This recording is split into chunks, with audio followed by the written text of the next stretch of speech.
सिलसिला अशरा मुहर्रम की पहली मजलिस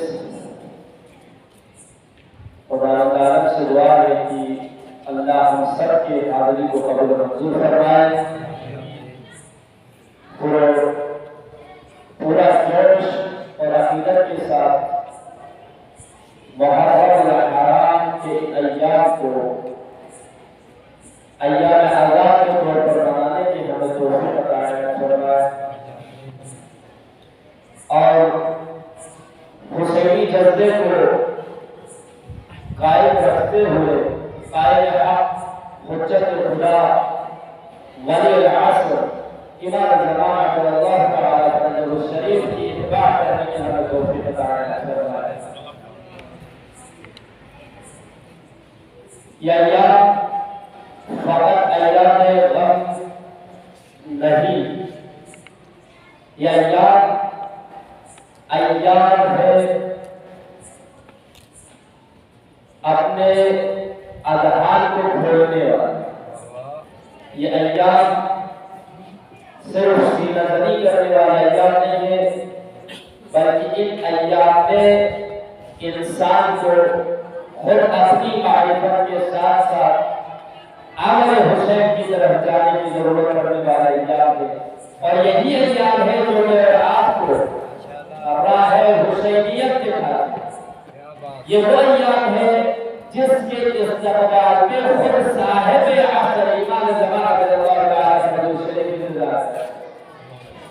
इन अय्याम में अगर कोई फर्द पूरे साल गुनाहों से मखलूक हो गया है, यकुम मुहर्रम के दिन इरादा करे परवरदिगार आज के बाद मैंने गुनाह तरक कर दिए, हुसैन के सदक़े मुझे माफ कर, खुदा की जात तमाम मलाइकों को गवाह बना के कहेगा, ऐ बंदगान खुदा तुम गवाह रहो ना, ता क़यामत तक इस बंदे ने हुसैन के सदक़े से मुझसे गुनाहों की अफ़्व तलब की है, मैं पूरी जिंदगी के गुनाह से माफ़ कर दूंगा। मोहम्मद बुलंदतर सलवात। अल्लाह ने कहा इसकी वजह क्या है?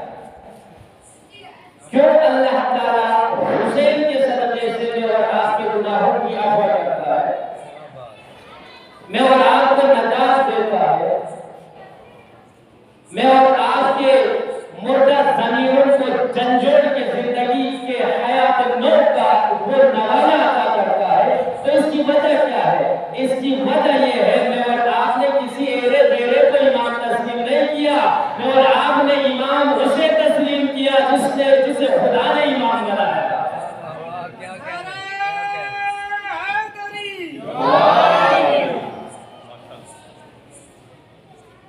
हर कसो नाकस को इमाम मानना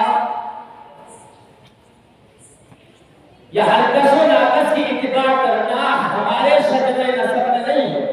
हमने इब्तिदा से लेकर इंतहा तक उसे इमाम माना है जिसे खुदा ने इमाम बनाया है। आदम के लिए खुदा ने कहा है आदम मैंने तुम्हें जमीन पे खलीफा बना दिया, तो बस हमने मान लिया, अल्लाह ने कहा हमने मान लिया। और फिर इब्राहिम पे आगे खुदा ने कहा ए इब्राहिम मैंने तुम्हें इमाम बना दिया, खुदा ने कहा हमने मान लिया। हजरत नूह पे आए कहा ए नूह मैंने तुम्हें जमीन पे खलीफा बना दिया, हम अल्लाह ने कहा हमने माना। इसी तरह हजरत दाऊद पे खुदा आए, दाऊद को के तारे ने कहा ए दाऊद हमने तुम पे किताब नाज़िल की और हमने तुम्हें इमाम बना दिया, खलीफा बना दिया, जानशीन बना दिया, अमर इलाही को पहुंचाने वाला अमीर बना दिया। जब खुदा गवाही देता गया उम्मत में से कुछ ने इनकार किया, कुछ ने तस्लीम किया, बस हमने अपना शजरा ढूंढ निकाला। जिसने इमाम का इनकार किया वो इब्राहिम के गद्दारों में से था और जिसने इमाम का इकरार किया वो इब्राहिम के नस्लों में था। क्या कहने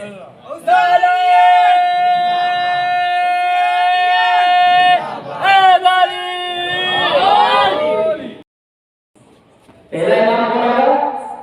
किताब, किताबी इमाम है हुदल लिल मुत्तकीन, इमामुल मुबीन, हादा इमाम मुबीन। ये किताब इमाम मुबीन है, हिदायत करने वाला इमाम है। तवज्जो है ना? इमाम कौन है? या तो किताब की शक्ल में इमाम है या किसी फर्द की सूरत में इमाम। और फिर एक और बात बता दूं, अल्लाह फरमाता है इमाम दो किस्म के, एक इमाम गुमराह करने वाला है, दूसरा हिदायत करने वाला है। कुरान से आयत आपके समातों का नजर करो, खुदा कुरान में इरशाद फरमाता है वजअलनाहुम अइम्मतन यदऊना, और हमने उन्हें इमाम बना दिया, पेशवा बना दिया, जो हमारे रास्ते का इंतखाब कराने पर लोगों को मामूल कर दिए गए। यानी हमने उसे इमाम बना दिया जो हमारी तरफ गामजन करते हैं लोगों को। फिर खुदा फरमाता है वजअलना अइम्मतन यदऊना इलन-नार, और हमने उनको भी पेशवा बना दिया जो लोगों को जहन्नुम की तरफ लेके जाते हैं। बस तस्लीम करना पड़ेगा, अल्लाह ने दो इमाम बनाया है, एक हिदायत करके जन्नत की तरफ लेके जाने वाला, दूसरा इमाम बनाया है जो हिदायत करके जहन्नुम की तरफ लेके जाना। बस हमने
किसी को मिलेगा।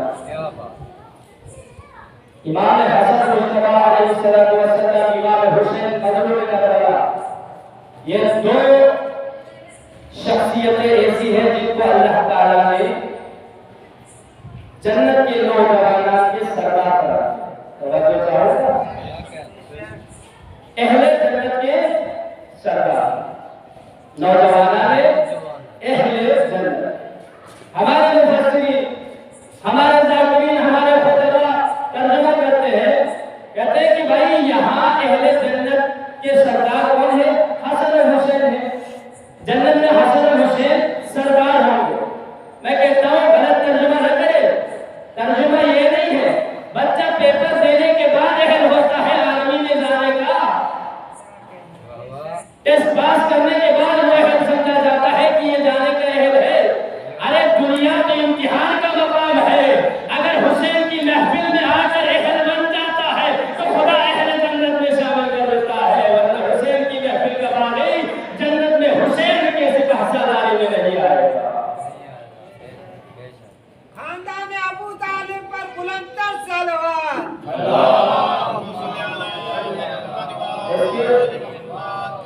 इसकी एक वजह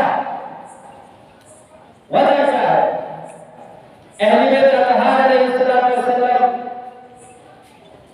अव्वलुना मुहम्मदुन, आखिरुना मुहम्मदुन, व आखिरुना मुहम्मदुन, व कुल्लुना मुहम्मद।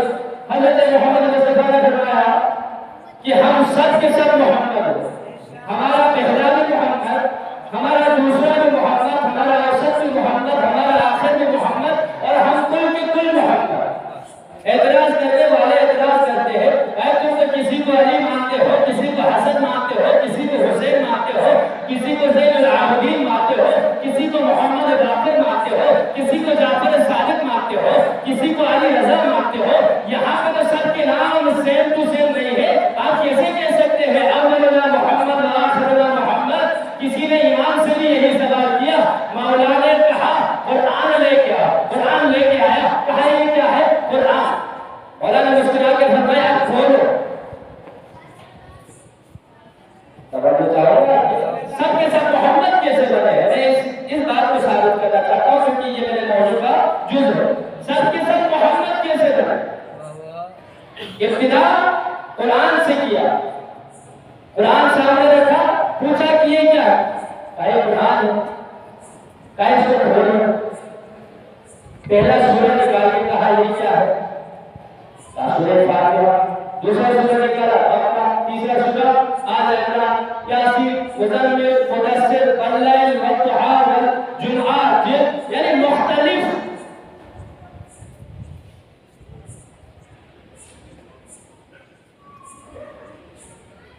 किसी सूरह का नाम तोहा, किसी का मुज़म्मिल, मुदस्सिर, यासीन, फुरकान, हामीम, सजदा, क़ुल अऊज़ु बिरब्बिन नास, क़ुल अऊज़ु बिरब्बिल फलaq, क़ुल या अय्युहल काफ़िरून, क़ुल हुवल्लाहु अहद, सूरह कौसर। बस रसूल ने कौसर तक पहुंचा दिया। कहा मैंने मुझे कुरान को बंद करके बताओ अब क्या बना? वो कहने लगा आप भी कुरान है। बस साहिबों जाफर सादिक फरमाने लगे हम अहले बैत की मिसाल भी ऐसी है, बंद कर दो तो मोहम्मद बन जाते हैं, खोल दो तो कोई हसन बन जाता है, कोई हुसैन। खानदान अबू तालिब पर बुलंदतर सलवात। आज मौजू समझाने की कोशिश कर रहा हूँ, कल इंशाअल्लाह पूरे मौजू पे बात करूंगा ताकि आपकी मेहनत कारगर रहे। फकत आज मौजू समझाने की कोशिश कर रहा हूँ ताकि कल का मौजू आपके तहत में रहे। ये जो इमामत है जिसके बिना पर हमारा दीन, हमारा शरीयत, हमारा ईमान है, ये इमामत हमने लिया कहाँ से? भाई हमने लिया कहीं से नहीं है, जिसने दिया है हमने लिया है। इमामत उसने दिया, हमने लिया। उसने मोहम्मद को दिया, मोहम्मद ने उम्मत को दिया, उम्मत ने जाते जाते हम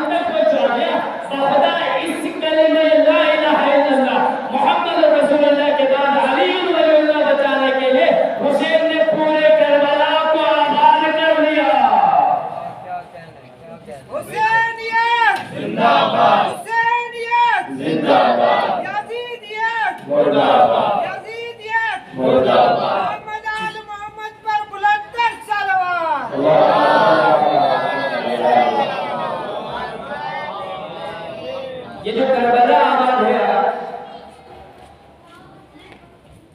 आपको यूं लगता होगा कि करबला फकत हुसैन का खून। मैं तारीखी औरात को खोल दूं अगर, तो हर नबी मुकर्रम, हर नबी मुअज़्ज़म का खून करबला में शामिल है, क्योंकि वो नबी तभी बने जब करबला का इम्तिहान पास किया। इब्राहिम नबी तब बने जब करबला का इम्तिहान पास किया। हजरत नूह की कश्ती तब पार लगी जब करबला गए। हजरत आदम का तौबा कहाँ कबूल हुआ?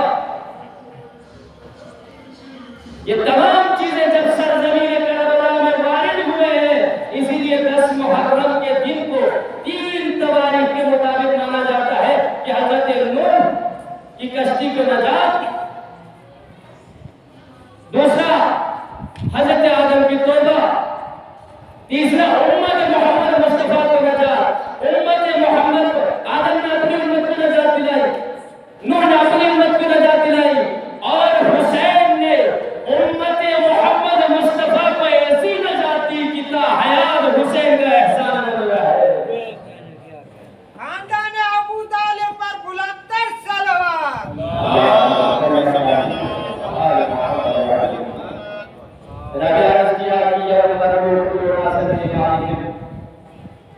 क़यामत के दिन हर शख्स को उसकी ईमान के साथ उठाया जाए, बुलाया जाए। अब इंतखाब करना आपका काम है। मैंने 2 इमामों का बता दिया, एक गुमराह करने वाला, एक हिदायत करने वाला।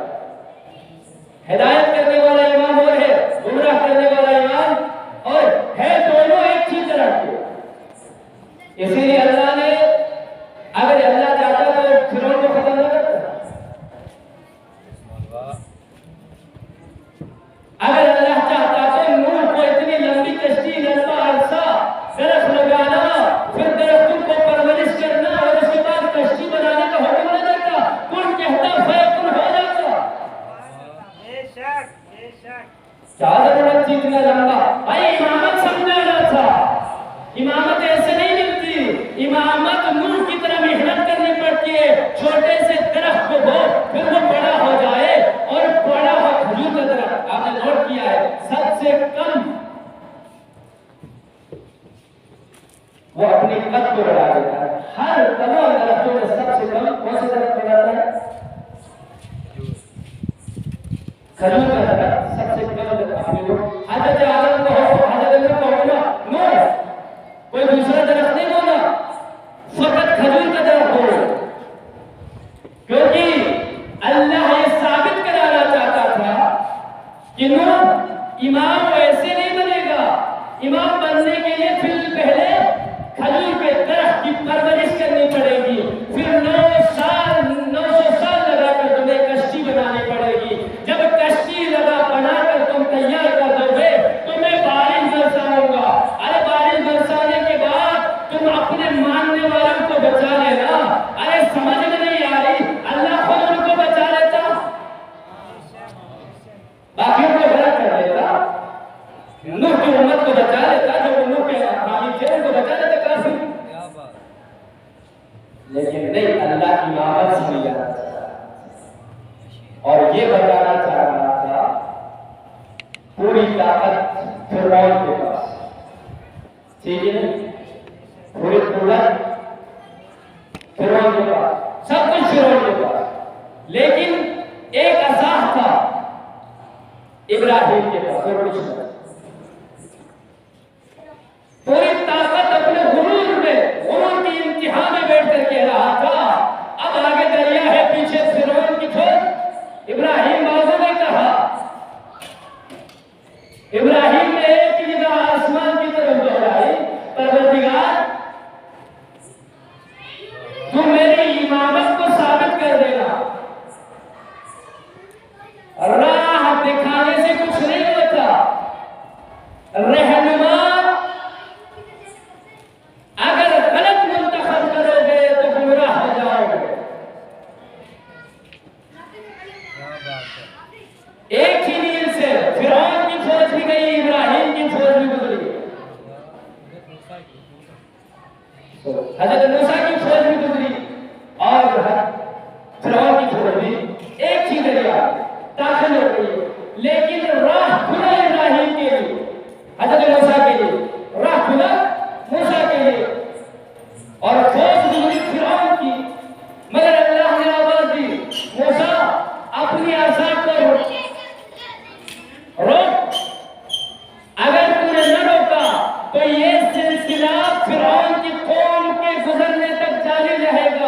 क्योंकि ये इमामत का डंडा था। इमामत का डंडा जहां लगता है वहां नस्लों को कामयाब कर देता है। इसीलिए पैगंबर इस्लाम ने हमारे लिए कड़ी दी है। पहला इमाम अली से लेकर 12वें इमाम महदी तक हमारे लिए रहनुमा बना के मोहम्मद मुस्तफा ने दे दिया, और पहले इमाम से लेकर तीसरे इमाम तक को हमारे लिए नजात की कश्ती बना दिया, ताकि हम उनकी इत्तबा करके अपने इमाम वक्त के तरफ गामजन हो सके। और यूं कहूं कि राह नहीं बताता, रहनुमा कौन बताता है? राह नहीं बताता, रहनुमा बताता है। राह तो दोनों के लिए था, मूसा और फिरौन दोनों के लिए राह एक था, मगर बताया इब्राहिम ने, तबाह किया फिरौन ने। ये समझ लीजिएगा कि कौम नूह, कौम इब्राहिम, कौम मूसा, कौम ईसा, ये तमाम चीजें आपके सामने है। अब इमामत के मौजूद को समझने के लिए आपके पास आसान हो गया, कल के मौजूद में आसानी समझा दूंगा कि इमामत होता क्या है। इंशाअल्लाह पूरा आशरा मेरी कोशिश यही रहेगी कि इमामत को समझाओ, क्योंकि अगर इमाम न समझे तो ये रसूल खुदा का फरमान है, मन मात वलम युरिफ इमाम ज़मानी नमा कबीत तजाहिलियत, जो शख्स अपने वक्त के इमाम को न पहचाने ऐसा है गोया वो जहालत के मौत पर है। क्योंकि इमाम को करबला में होने की अच्छा आज ये मुहर्रम हराम की चांद ये गवाही है उम्मत रसूल ने इमाम को नहीं। इमाम दो थे, एक बातिल इमाम, एक हक का इमाम, एक फितनाबाज इमाम, एक सुलह पसंद इमाम, एक फहाश इमाम, एक ईमान कामिल का बेटा, एक बेदीन, एक गीला। दो इमाम थे, मगर मैं यूं कहूंगा वाला दो में छूट बना, एक से हुसैनी बन जाते हैं, दूसरे से यजीदी बन जाते हैं।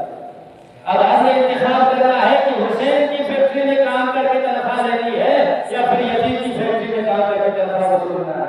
ये आपका इंतखाब है, ये आपकी मर्जी है कि जिसको इंतखाब करना चाहते हो आप कर लीजिएगा। बस जरा करबला की तरफ चलो। ये करबला क्या है? रसूल अकरम हज़रत मोहम्मद मुस्तफा की जिंदगी में एक खबर आई जब हुसैन की पैदाइश, मौला हुसैन जब इस दुनिया में तशरीफ लाए, पहली खबर खुशनुदी की आई कि मोहम्मद अल्लाह कह रहा है कि तेरे हुसैन को बड़ा मकाम मर्तबा अता करूं। रसूल का जिगर पारा हो गया, खुशी, बड़ा खुश हो कि मेरे हुसैन को खुदा मकाम मर्तबा अता करेगा। कुछ देर गुजर गई, 3 दिन तक खुशखबरी और मुबारकबादी का सिलसिला जारी रहा। आसमान से मलाइके जमीन की तरफ नाज़िल हो रहे और या मोहम्मद आपको मुबारक हो, आपको मुबारक बेटा पैदा हो गया, इस दुनिया में आया है। मुबारकबादी का सिलसिला जारी, अर्श से लेकर फर्श तक मोहम्मद मोहम्मद की आवाज। तीसरे दिन जब जिब्राइल अमीन नाज़िल हुआ, जिब्राइल की आंखों में आंसू हो गए।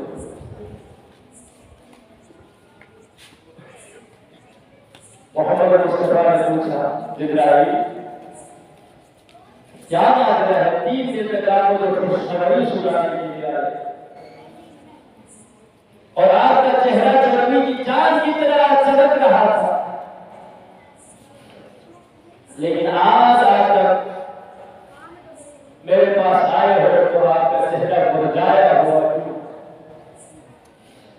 जरा करबला के मंजर को, हुसैन की मासूमियत को, रसूल की मोहब्बत के सामने रख के देख लीजिए।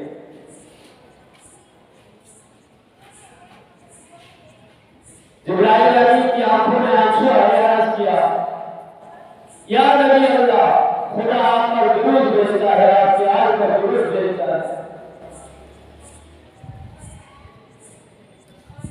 अभी अल्लाह ने मुझे खबर दी है कि मेरा हुसैन करबला की सरजमीन में 3 दिन प्यासा भूखा बैठकर शहीद कर दिया जाएगा। जब ये खबर सुनी ना, रसूल खुदा ने हमारे मुबारक उतारा जमीन पे रखा, क़ाल इन्ना लिल्लाहि व इन्ना इलैहि राजिऊन पढ़ना शुरू किया।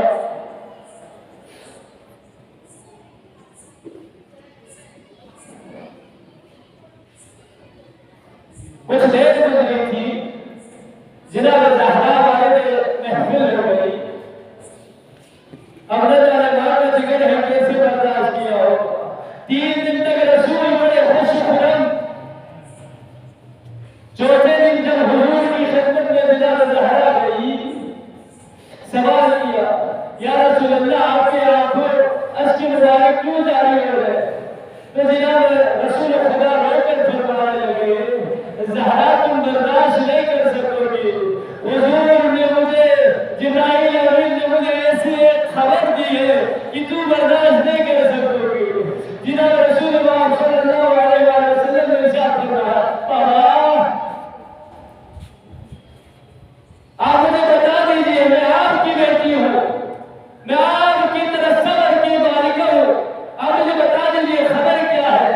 जनाब रसूल खुदा सल्लल्लाहु अलैहि वसल्लम ने हुसैन को गोद में उठाया, आसमान की तरफ बुलंद करके कहा, परवरदिगार तू गवाह रहना, मेरा हुसैन करबला की सरजमीन में 3 दिन का भूखा प्यासा मार दिया जाएगा।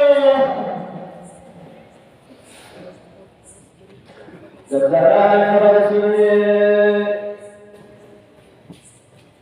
ज़हरा ने हुसैन को हाथ में लिया, आसमान की तरफ हाथ बुलंद किए, रोकर फरमाने लगी, बाबा मेरे हुसैन को कौन मारेगा? उस वक्त मेरे हुसैन के साथ हसन होगा, अब्बास जैसे बादशाह होंगे, असहाब पैगंबर होंगे, सारे मुसलमान होंगे, मेरे हुसैन को कौन मारेगा? रसूल बताने लगे, बेटी कोई ढेर नहीं मारेगा, मेरा कलमा पढ़ने वाले ही तेरे बेटे को मार डालेंगे। मेरा कलमा नहीं पढ़ेंगे, तेरे बेटे को भी कत्ल करेंगे, नमाज नहीं पढ़ेंगे, तेरे बेटे को भी कत्ल करेंगे। आखिरी बार रसूल खुदा सल्लल्लाहु अलैहि वसल्लम ने ज़हरा ने पूछा, बाबा जब मेरे हुसैन मारा जाएगा आप होंगे? रसूल फरमाने लगे, बेटा मैं नहीं होऊंगा, मेरे अली होंगे, ज़हरा के जवाब अली होंगे। दूसरा सवाल किया, मेरा हसन होगा? नहीं होगा, हसन शहीद कर दिए जाएंगे। तीसरा सवाल, मोहम्मद मुस्तफा की रूह लर्जा दिया, ज़हरा ने सवाल किया, बाबा मुझे बताओ, मेरा हुसैन जब मार दिया जाएगा तो मैं ज़हरा हुसैन को संभालने वाली हूँ।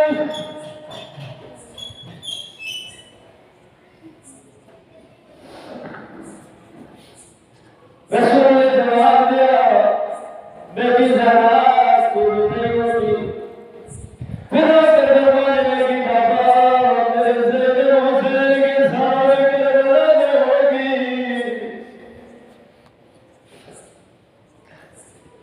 रसूल ने फरमाने लगे,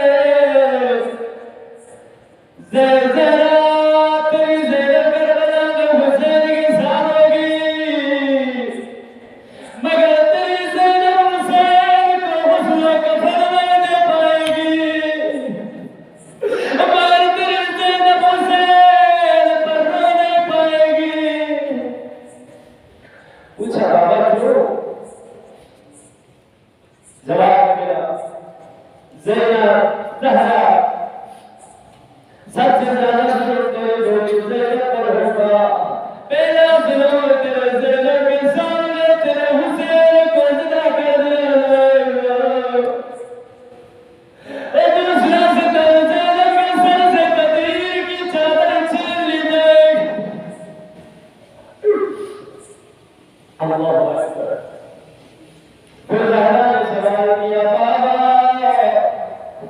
हुसैन पर कौन रोएगा?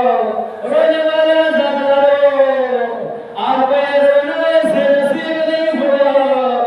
ये रोना ज़हरा की दुआ है। ये जो आप रो रहे हो तो खुदा बद्दुआ न समझना, ये ज़हरा की दुआ। जब ज़हरा ने बाबा से सवाल किया, बाबा मेरे हुसैन पे रोने वाला कोई होगा? रसूल रोकर फरमाने लगी, बेटा गम न कर, खुदा एक ऐसी कौम को पैदा करेगा जो उसका बूढ़ा तेरे बूढ़े हुसैन पे रोएगा, उसका जवान तेरे जवान अली अकबर पे रोएगा, उसका बच्चा तेरे अली असगर।